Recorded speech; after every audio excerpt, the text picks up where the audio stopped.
বাংলাদেশের সমস্ত মানুষ একটা কথা বলছে যে আমাদের সুমিত সোম আছে, আমাদের ফামিদুল আছে, আমাদের হামজা আছে, আমরা জিতবো।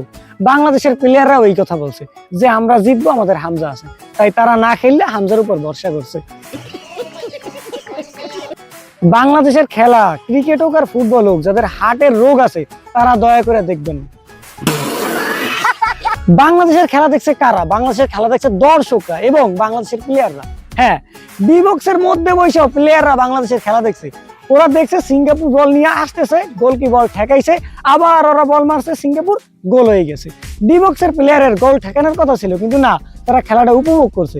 তারা যদি ডি বক্সের মধ্যে দুটো চেয়ার আর একটা বিস্কুট পাইতো আর একটু চা পাইতো, তারা আরামসে বাংলাদেশের গোল খাওয়া উপভোগ করতে পারতো।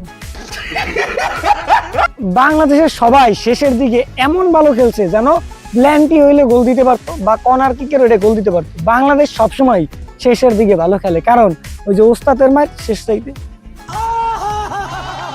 বাংলাদেশের একটা প্লেয়ার খেলা শেষে এসে ক্ষমা চাইছে যে ভাই আপনারা সবাই আমাদের সাপোর্ট করছেন, আপনারা আমাদের ক্ষমা করে দিয়েন।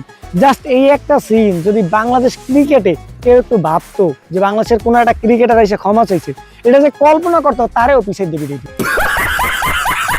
বাংলাদেশ নাকি পাস দিতে পারে না। বাংলাদেশের প্লেয়াররা তো ভালো পাস দেয়, এমনকি গোলকে ডি বক্সের ভিতরে থাকা প্লেয়াররা পাস দেয় এবং সুন্দরভাবে গোল করে চলে যায়।